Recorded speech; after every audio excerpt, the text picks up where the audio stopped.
Hello, and welcome to the Conspiracy of Goodness podcast, where you'll hear conversations that generate one aha moment after another for you. There is an enormous wave of goodness and progress well underway in the world that almost no one knows about yet. It is still an amazing world, and on this podcast, we'll introduce you to the people who are making it that way. We're here to shine a light on ingenious solutions and give you insights that you need to find and cultivate what you are uniquely built to contribute. And here's the thing, the people that we talk to on the Conspiracy of Goodness podcast, well, they're solving some of the world's biggest problems, and they still think the future is bright. So we need to know what they know. We need to know how they've learned to get around obstacles and make progress every single day. And today we're going to meet a thought leader that I am so excited to talk about. Today we're going to meet María José Iturralde. Chochi, as she's called, is the co-founder of Humans for Abundance. It's an organization in Ecuador that's found their role in mitigating climate change through advancing biodiversity in a mind-blowingly cool way. They've created a model for bringing people together that connects what they call rainforest restorers with co-restorers across the globe. It's a fascinating concept, a model that I'm pretty sure could be portable around the world for handling all kinds of problems. And we're going to have Chuchi help us understand that portability and the expansion possibilities of this concept. But first, she's going to dive in and help us with something that I really, really want us to understand, which is the full possibility in this concept of emergence. So welcome, Chochi. Thank you, Linda. Thank you for having me here. Yeah, this is really, really exciting for me to be talking to you today and to be telling you about my story and the story of Humans for Abundance. So, Well, I when I heard about your concept and how you're applying it and the expansion possibilities into so many other worlds, and even where you've chosen to start because of your own story, I just knew that it was something expansive for us all to know is possible where we are, wherever we are. yeah, that's true. This is what happened to me. Though I was having a regular job in my city, trying to be a nice person, and then seeing all this destruction and climate change in the news. And then I go a lot to the Amazon rainforest. My country is really small, and it's really easy to go to the rainforest. So I was seeing as I grew up, right, all this destruction and all the poverty related issues with the deforestation in the Amazon. And I started thinking about like who's going to change climate change, right? Who's going to solve climate change? Who's going to stop all this? Is it going to be my government? Is it going to be I don't know, a big company in the US or in Europe? Is it going to be one person, Leonardo DiCaprio? I don't know who. And then I realized like there's no one person or one company or one government who's going to do this. It's going to have to be all of us changing a system, right? Moving in a different direction than we're moving. And it's had to be all of us, or at least, a good majority of us. So then I started seeing the causes, like why is it that deforestation is happening here in the Amazon, for example? And I started seeing it's also regular people, right? Regular moms and dads trying to feed their kids, and that's why they cut the trees. They need to sell that wood to make a living and plant a monocrop. So it's not bad people who are cutting the rainforest and destroying biodiversity. It's just regular people like you and I trying to make a living. And the demand for our demand as city dwellers for that wood, for that oil, for that fruit, for that coffee, for that gasoline, for that shampoo, everything that comes out from the rainforest, right? Our demand is driving that deforestation. So what can we do about it? So that's when I started observing nature and this concept of emergence that you asked me before, right? Like the ants do, they get together and they act in a collective way to build something. And we do act in a synchronized way as we speaking, right? But we're synchronized for extraction, for the extraction of resources. Everything is synchronized for the extraction of resources. It works wonderfully, right? You go to the store, you pay easily with your card, you extract whatever it is, your phone, your clothes, whatever.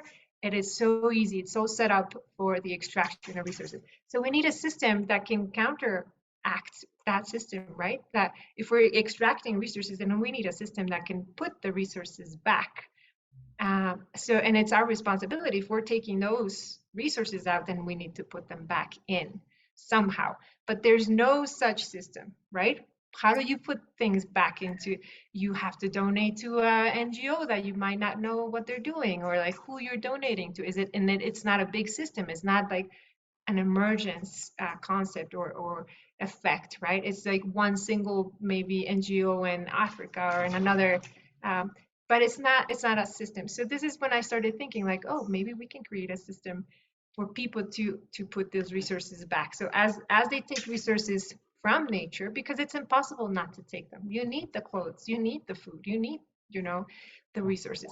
But as with the same velocity or the same speed that we take them out, we need to put them back. So create such a system where where things can easily happen, right? When it's as easy to go buy a phone to as easy to go plant a tree, and not just a tree, but like to restore soil or to decontaminate water or to protect the birds if that's what you like, or dolphins or things like that. So it's just this concept of creating a system that allows humans to simulate emergence or this collective movement towards restoration and conservation.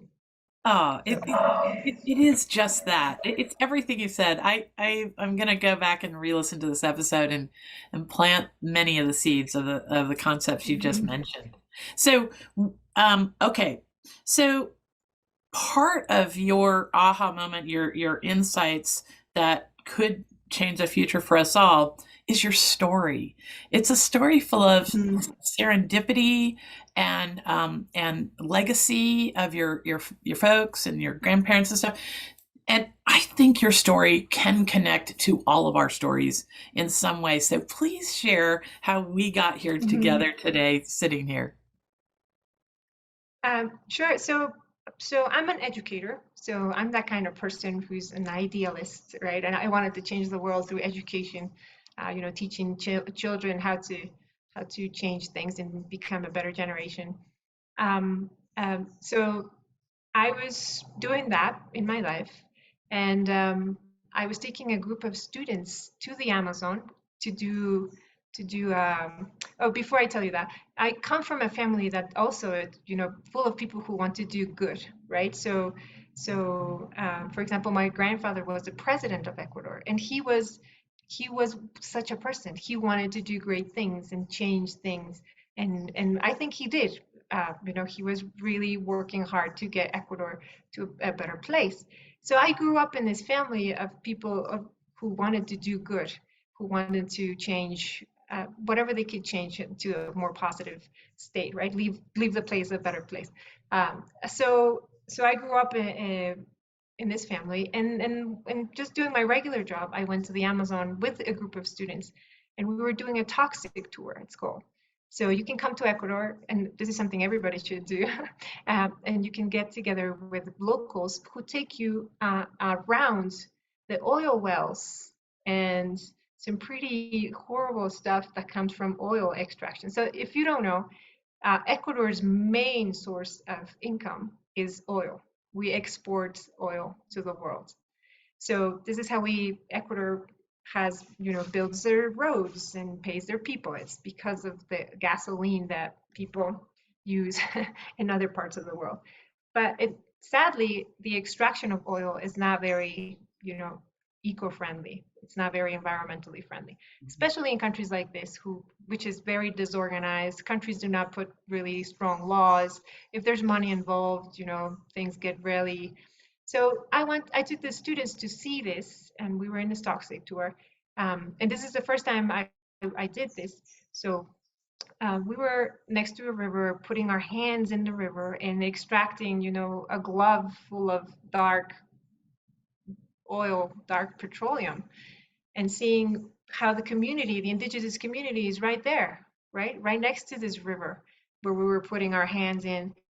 And the reason was because the oil companies just come take out a sample and make like a pool uh, of this oil and see if it's good for piping it towards the refinery. If it's not good, they should put back the oil into the ground, the not extracted, the oil that can't be piped. They should put it ground, but they don't. They just leave it open as a pool. So when it rains, the pool floods and the petroleum just goes up and floods and goes into the streams and rivers.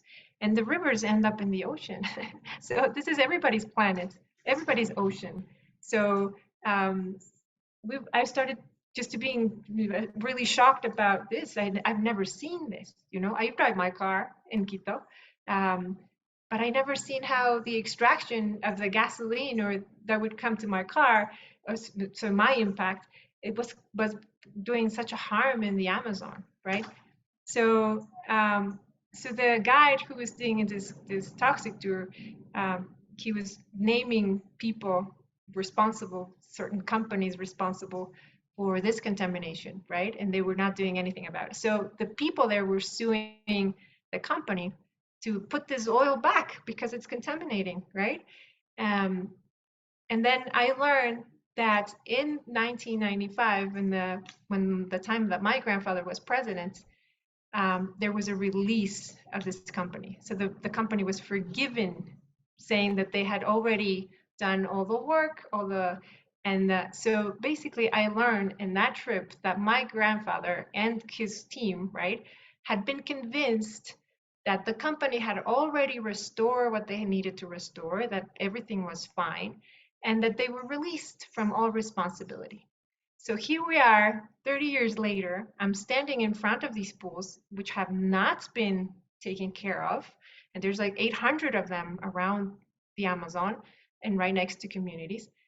And here I am seeing, wait, this has not been restored, right? My grandfather has a big responsibility of just producing this right, this contamination that wasn't taken care.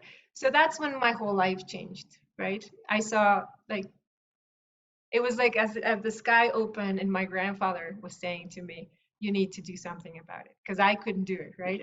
The new generations need to take care of this.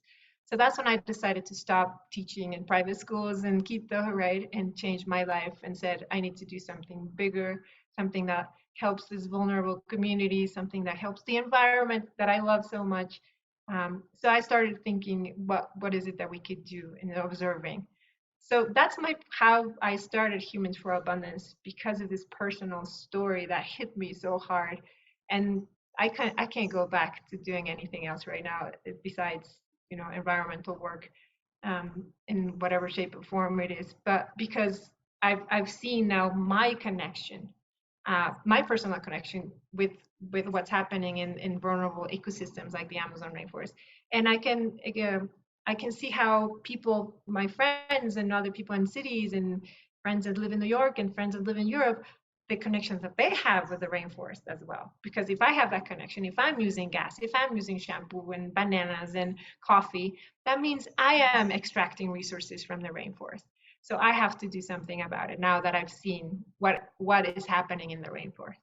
So yeah, that's what I learned. And then I learned that the governments, including my grandfather's time and other governments, saw the rainforest 40 years ago, 50 years ago, when we started kind of colonizing the rainforest.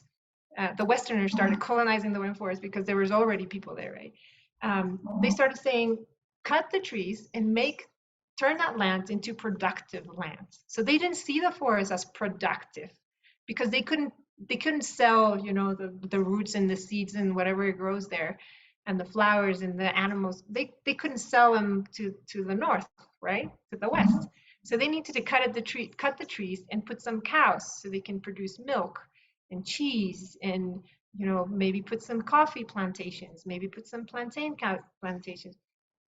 So they were encouraged by the government to actually cut the trees And I tell you a story. If you right now, today, come to Ecuador and you want to buy land in the Amazon rainforest, anywhere, the landowner would say, this land is worth more because doesn't have the trees anymore.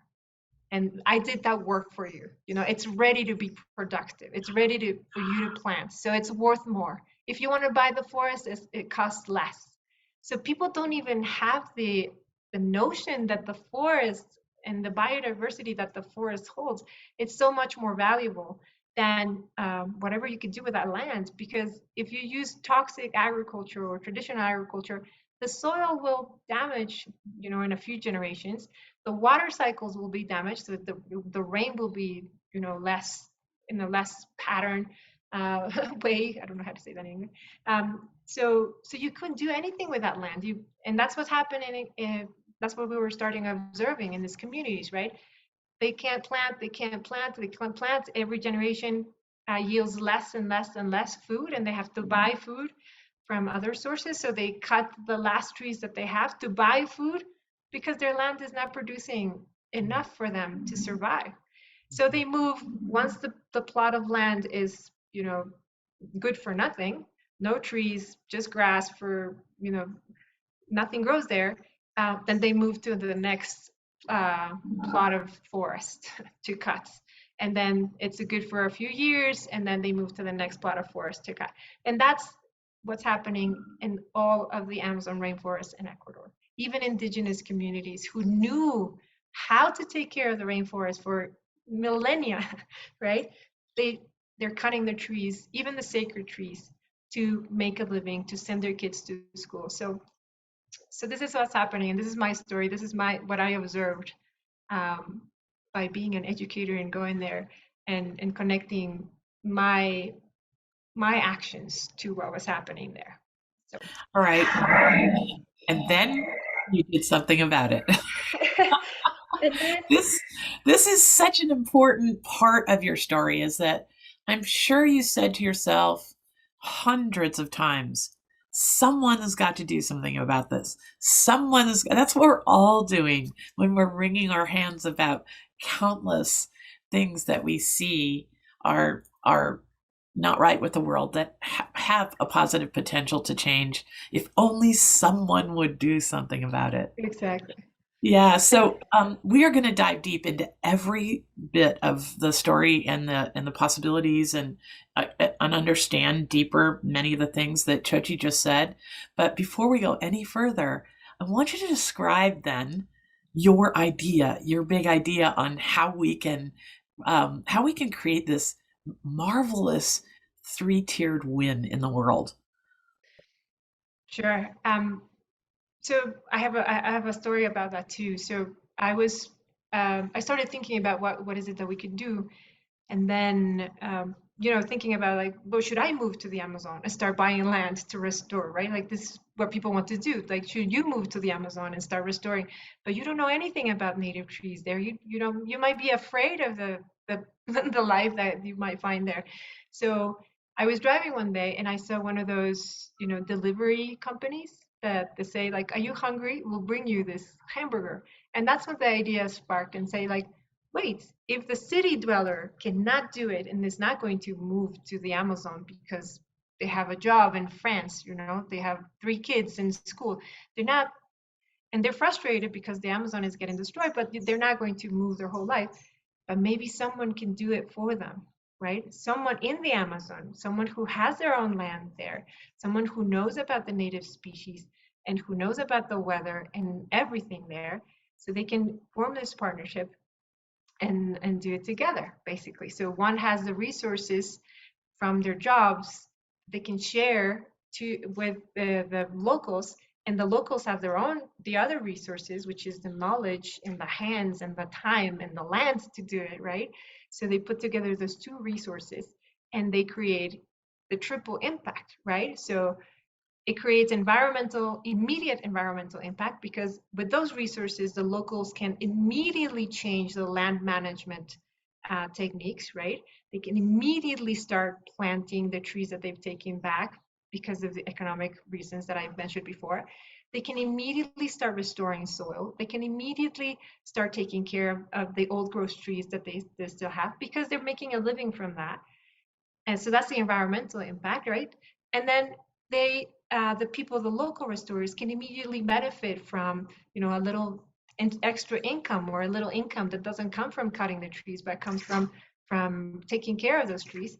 And so that's the socioeconomic impact, right? They have more access to education. They have more access to knowledge, and to maybe taking a course or two, maybe learning about whatever it is that they need to learn, because they have more economic, a better economic situation that allows them for that access, and they have better chance to buy medicine, or to buy complement their food.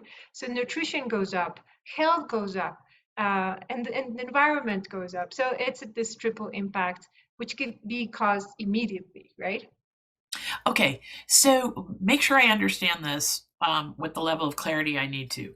What you've created is a place on the internet where people like me who have a heart for the rainforest can go, and we can effectively book somebody to provide the service of doing my part to restore the rainforest, or to nurture it and to make it flourish. So I can't be there myself, as you just described in your own story. Neither can most of the people on the planet. But we can turn our our using of bananas and oil and all the things into a restorative cycle by booking someone on your website to serve as our gardener of a certain patch of the rainforest. Is it that simple?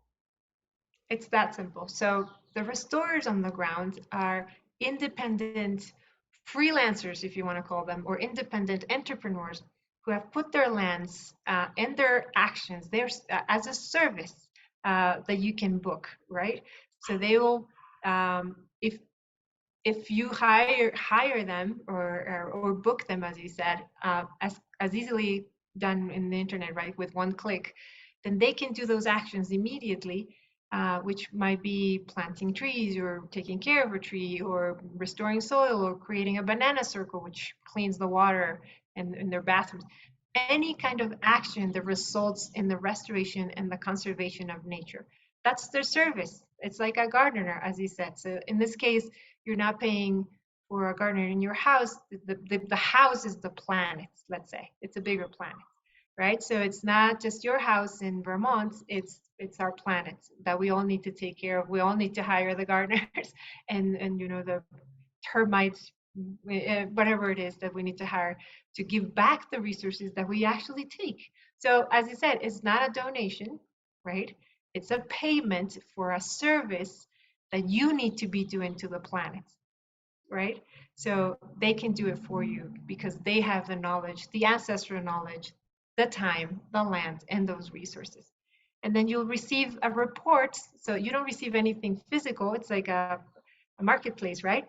But you don't receive anything physical. You receive just a report with the photos of the trees you're taking care of. You receive it with the stories of the people that you're partnering with, the families that you're having an impact with, and maybe the animals that start showing up in their lands because the biodiversity is coming back. So yeah, as simple as that, right? It's creating this sense of emergence where we kind of move towards the same side together and create this effect together. So that's what we're trying to allow in this website. So you can browse according to who you want to partner with. If you're a fan of the Amazon, or a fan of women who are leaders, then you can partner with women. If you're a fan of conserving big batches of forest, then you can partner to conserve big batches of forest. Whatever your heart, because people love different things, right? Like I love trees. I want to plant trees, but some other people might want to protect might love jaguars, or woolly monkeys, or eagles, or birds. There's some community. So whatever it is that you like, you can restore if that's your as easy as that. So it's creating this bridge, this platform where people can meet and find each other, without caring if you speak the same language, without caring if you're the same culture or if you don't understand this culture, because we act as a translator, translators in the middle. So that's the idea, yeah. Okay, so this is such a mind-blowing concept when you think about how it might be applied to things way beyond, or way not beyond, but in extension of the rainforest. It can be applied to saving areas that are huge carbon sequestering zones in the Andes. It could be any place in the world with mangroves or tundra that needs to be preserved or whatever. This is so great. Okay. But the number one thing that anybody who's got a little bit of a cynic in them is going to be thinking is, how do I know if my money is going to really be translated into action and have as big an impact as it could? Who do we trust in this world, Chochi? Mm. Goodness. Yeah, that's a really good Yes. question. Well, you have a big role. You are the third part of this triangle, right? There's me, or ordinary people like me. There's the person who's on the ground, who can affect actually physically with their hands do the change, and then there's you. So tell us about your role. Yeah, so the first idea that came to mind is to create this bridge for these two worlds to connect, right? A bridge, as I said before, easy exchange of resources, right? But then we offer a service as well as a third piece of the puzzle, as you said. So we are in a perfect position right now because we are here in Latin America and South America, right? In Ecuador specifically. We are in a perfect position to actually visit the projects of the co-restorers and give them a hand, right? See if they're doing what they're promising, the actions that they're promising to the core store, right? Uh, uh, Take a little scientific data from the soil, from their water, take pictures of their forest, see if the biodiversity is, so we can actually go see it. And we also do some follow up because some communities need some guidance and some extra information about more modern things like capitalism. So indigenous people in the rainforest, capitalism is new for them.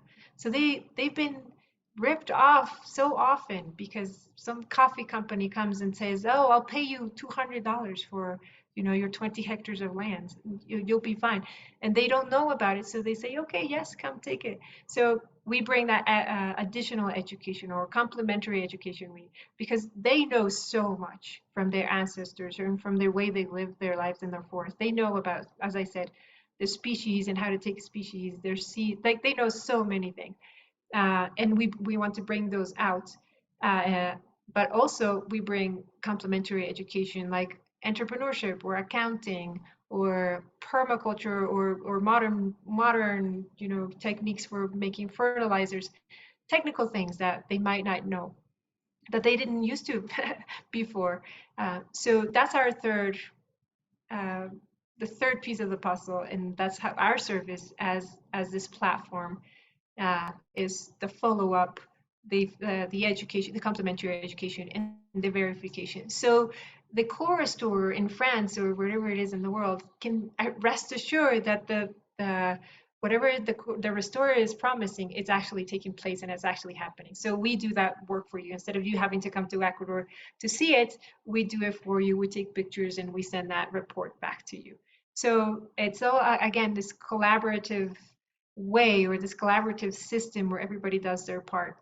And I want to mention this because it kind of goes in a different route than the world has taken. So the world has taken a route for selling ecosystem services, right? So the world sells and trades carbon credits, for example, or biodiversity credits. So they take nature, they put it into a little box, they put it like a price for a ton of carbon, and that's what they sell to companies. And that's how companies offset, or that's how you and I can offset our carbon footprint, is by buying a certain unit of carbon.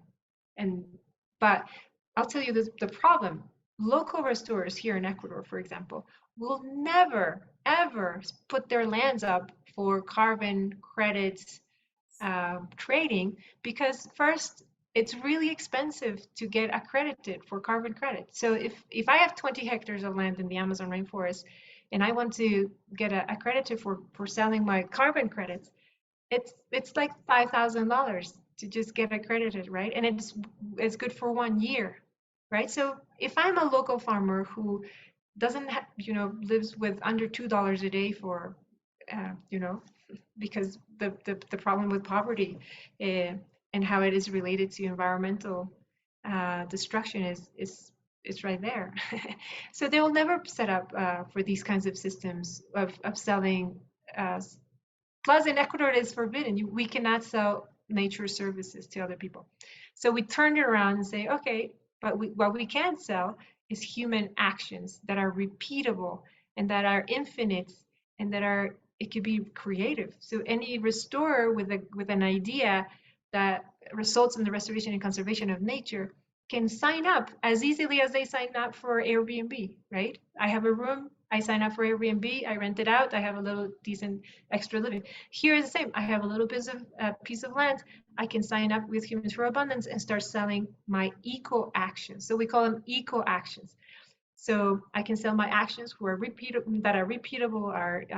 I can do them many times to someone who needs that service to produce that triple impact that we were discussing before. So that's kind of It's, I think when you put it down to the metaphor of Airbnb like that, it really makes me feel like anything's possible now, because this is such a leap in the way we think about, who's going to look at your model, who has an interest or a passion for the Arctic tundra um, that's under pressure or whatever. This is a door. This is kicking the door down on possibility. So we're going to take a break, and then we're going to come back, and we're going to talk more about this fascinating model that's so portable. Dr. Linda here.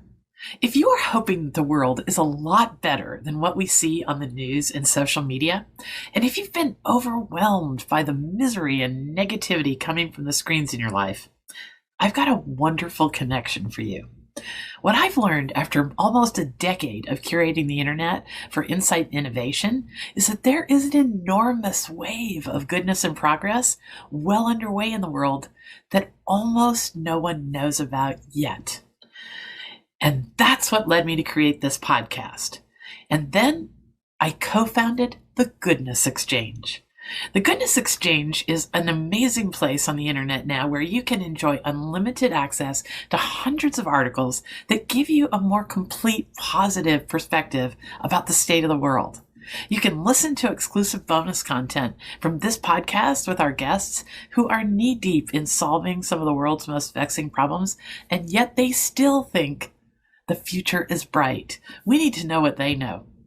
And at the Goodness Exchange, you can explore a feed of exclusively good news and recommended other kinds of content created by the Goodness Exchange community.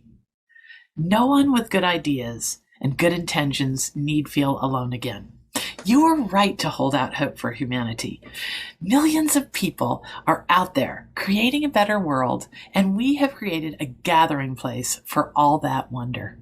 Who knows what's possible now that there's a place on the internet created to bring out our best impulses and our collective genius.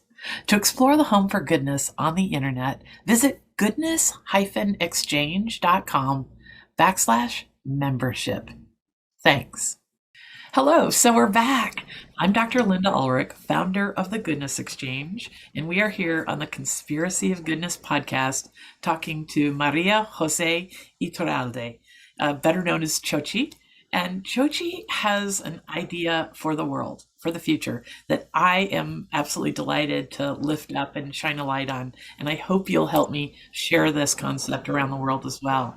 So Chochi is the co-founder of Humans for Abundance. It's an organization in Ecuador that's come upon a model of allowing people like you and I around the world to become co-restorers of the rainforest with people who actually live there.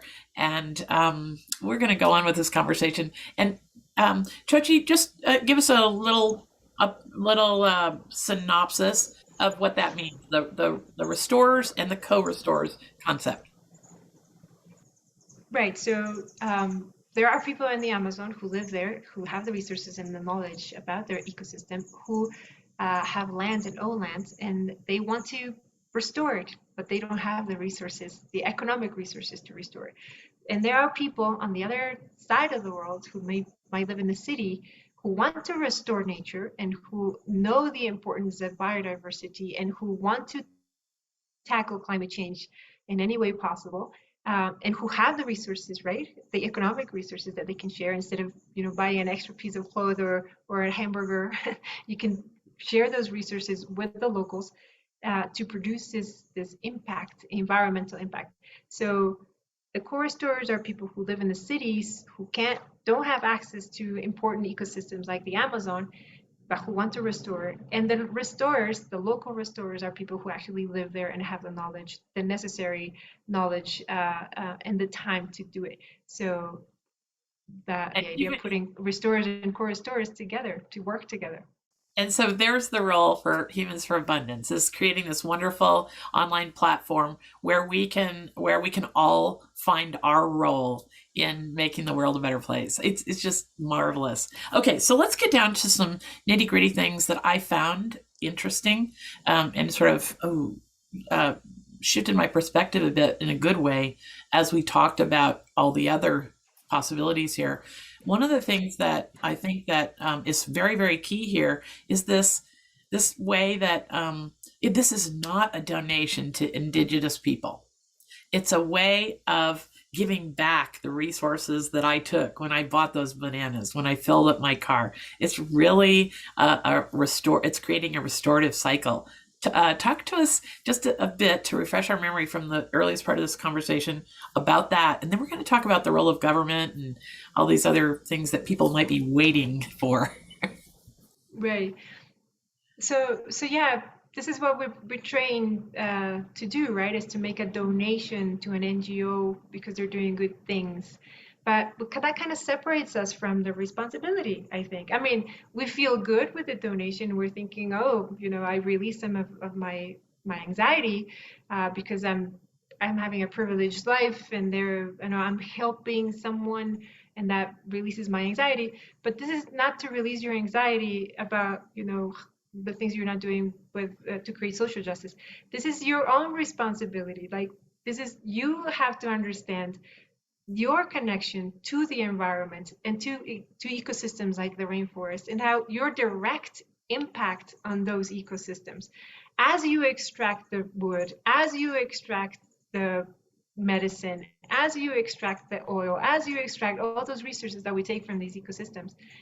It's your responsibility to put them back. So it's not a donation because you're a good person, which you can also do. I'm not condemning, but it's your responsibility to put those resources back, because otherwise the math won't add up. If you take, you will just run out, and you will run out of the things that you want in life. Right? So it's a system to put it. And I think we're ready to hear these big words like responsibility.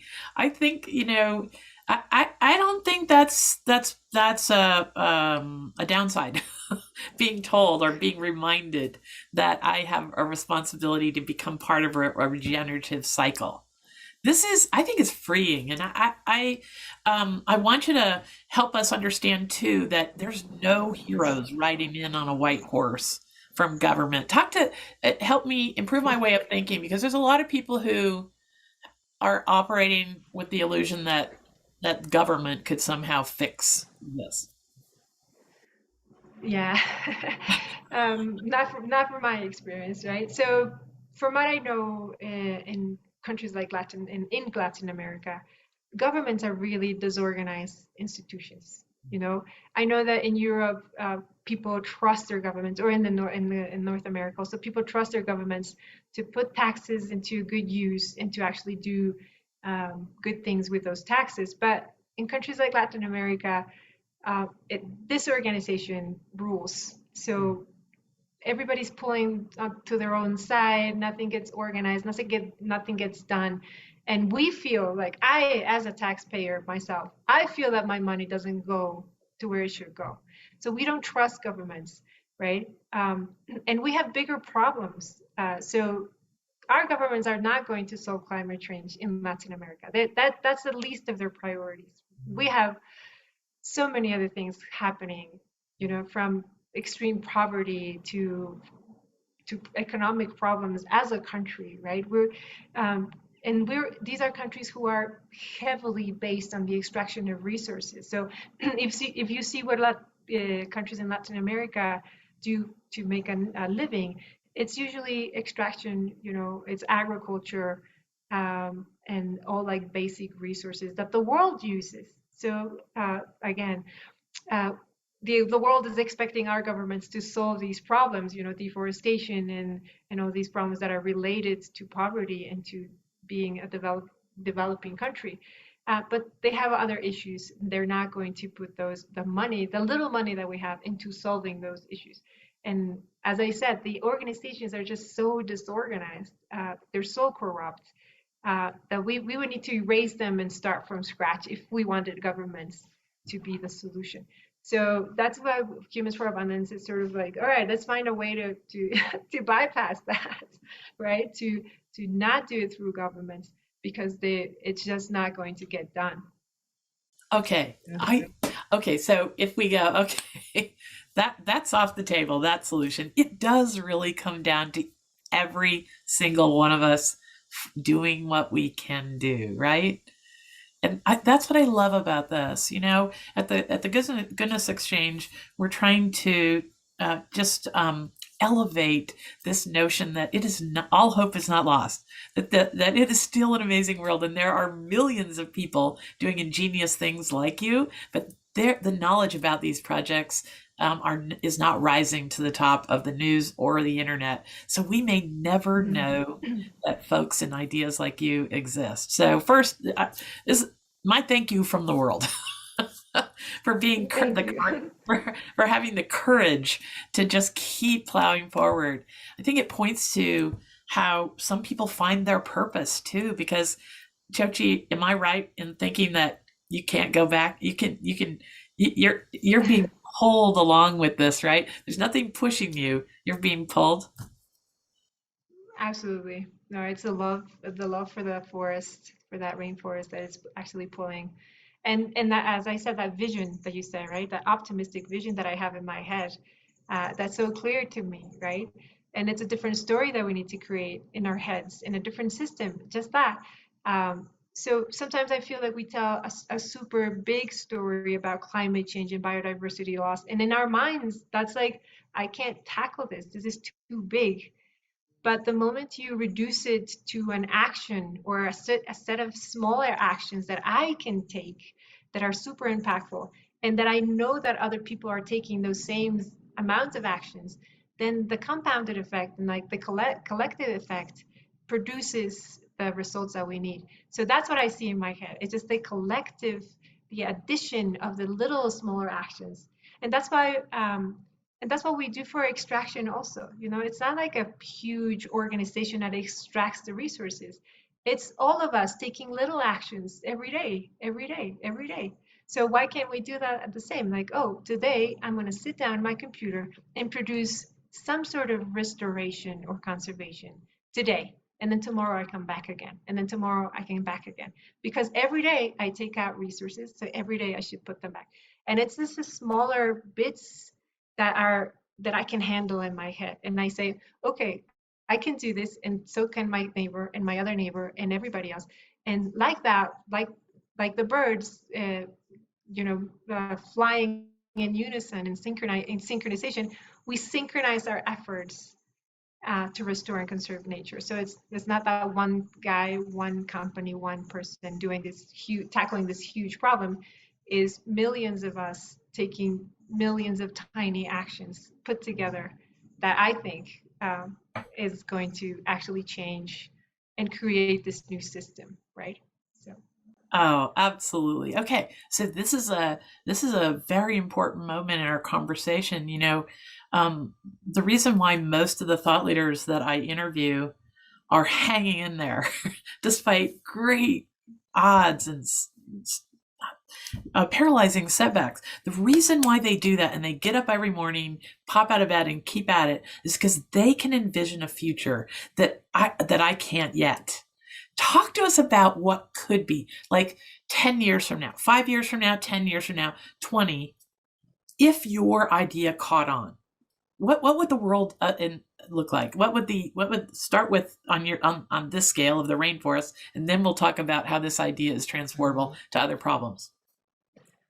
So in the little time that we've been alive as humans for abundance, right, and working with indigenous communities in a really, really small scale, right?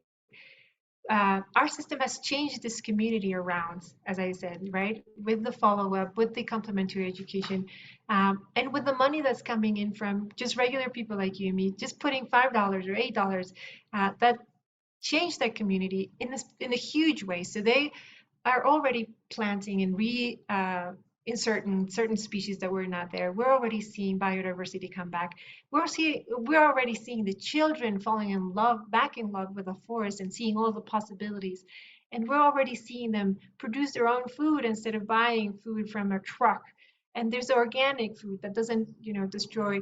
And we're already seeing the neighbors, looking and seeing, oh, maybe this could be for me too. Maybe they're making a living. They're making a decent living out of planting their forest and not cutting the trees. So it's already creating a ripple effect, right? Now imagine this is only a few clicks from people in the global north producing this outcome in the Amazon rainforest, immediate outcome. Imagine just multiply that by thousands or by hundreds of thousands, and more communities saying, "Oh, maybe I can make a decent living out of restoring and protecting the rainforest." And then another community in the Andes, and another community in the Galapagos Islands, and another community in the mangrove forests in the coast, and another community just adding like Airbnb, right? Again, like I'm just going to sign up for this. Maybe I make a decent living. So in my vision, I can see this expanding to any ecosystem in any country in the world, just like Airbnb, right? Like Airbnb right now is in everywhere in the world. You can go basically anywhere and find a room to stay with locals. So this is my vision, right? So maybe everyone, or not everyone, but maybe a lot of people can sign up their lands and put up their time and their knowledge to restore because they have the agency and the resources coming from the other side and from a comfortable side, a comfortable position, right? From the comfort of your home, you just connect with a local and give them the resources and create this collective effect that could be huge, millions of people. So the question is how many of us need to be doing this to be able to turn around climate change and biodiversity loss? Right? So just how many? Yeah. Well, it's going there. I see a rising tide of ordinary people like me that have the resources. I see people that don't have a lot of resources that care about it. I just all around me every day, I see people who have gotten through the pandemic and have sort of a restored sense of agency. Like so many people have been beaten down, but maybe out of that, what humans are good at is bouncing back higher to a higher level of knowing what they can do. So talk to me about how this would work into also our ability to harness the great insight and power in indigenous people, because we can't talk around this whole subject without acknowledging that their voices have almost never been heard. Or well, okay, there's lovely scientists and folks who have worked very hard to tap into the knowledge of generations of indigenous people, but I think you're also pointing to something there as well, right? That's right. So, um, as as a social enterprise, Humans for Abundance has chosen to work with vulnerable communities who historically have been not heard, right, and who have been oppressed. So we want to focus on working with those people who need a voice and who know so much, and they've been quieted down and oppressed and made to believe that they're worthless. Because colonization in Latin America was terrible. Like the indigenous people were considered less than human. So psychologically, that has created a limitation So they believe that they are not good enough, that they can't do anything right, that they can't, because this has been centuries, I think, of oppression, of making them believe that. So it's really amazing to see the transformation when they learn, and this is what I'm so passionate about as an education, right? When they learn that what they were doing before, what their ancestors were doing, what they knew before we came and told them our Western ways, it was the right thing to do. They took care of the Amazon for millennia, and their scientists are discovering that the Amazon rainforest was actually planted by humans, and it was a garden that they took care of. Like they pruned the trees, they planted the fruit trees that they needed, they treated the soil. It's not like nature did its thing and humans had nothing to do about it, and it just with humans came which began destroying. No, humans lived there and took care of it in the right way, in a permaculture way, so in a permanent way. And the transformation when they see that they can bring back all those things that they know, and that they feel needed, and they feel like if they're in the right place, it's amazing for me to see that the social transformation, the personal transformation, the healing from all that oppression that they um, that they experience. So that's why we choose to work with indigenous communities. First, because they have so much ancestral knowledge, and second, because they definitely need that opportunity to turn their psychology around, to heal, and to give to the world what they know how to give. So yeah, this is what I'm super passionate about, putting those the people who want to do good with the people who need a voice and who need an opportunity, and who can actually help us all survive. So And that is the bottom line, isn't it? There's this level of feeling good about your contribution to a better future, and in the bottom line, maybe we don't even have any choice. I mean, no. we have to thank people like you who come along with some novel way of reorganizing the way we think about things, and we can burst onto a new level of possibility. Chochi, I just can't thank you enough for sharing this idea. I hope anyone who is inspired by this concept connects with you, and expands on it. Just maybe in some other new way. You will form partnerships and help us imagine this concept in other ways in the world and other problems. Tell us where people can connect with your work, and then actually become co-restorers. Sure. They can go to www.humansforabundance.com. And you go to where we say eco actions. If you want to partner with specific people, and you want to know where your money is going to, like name and last name of who is that money is going to, or you can sign up for a monthly subscription. Also, if you don't have like a preference or where that money goes to, you just want to do everything repeatedly every month. You want to, sorry, take action repeatedly every month. So you sign up for a monthly subscription, and then we take that money and bring it to the communities or to the people who are needing that a little push, or who are needing more support. So that's how you can find us in humansforabundance.com, or social media, again, under Humans for Abundance. You can follow us on Instagram or Facebook, LinkedIn, and learn about what we're doing and who we're doing it with, these wonderful people that we're doing it with. So, Okay, well, you made my day. My face hurts a little bit from uh, smiling too much. thank Um, you, Linda. I hope that this interview has given you as much of a sense of possibility as it has me. We need to know the hard realities too. Those conversations are super important, but I think we all ought to know people like Chochi who are making the world a better place and helping us find our role in it. So thank you. The goodness exchange is out there for you if you're one of those people who just needs to know that the world is still an amazing place. And it also has components there in that landscape where you can find your role in making the world a better place yourself.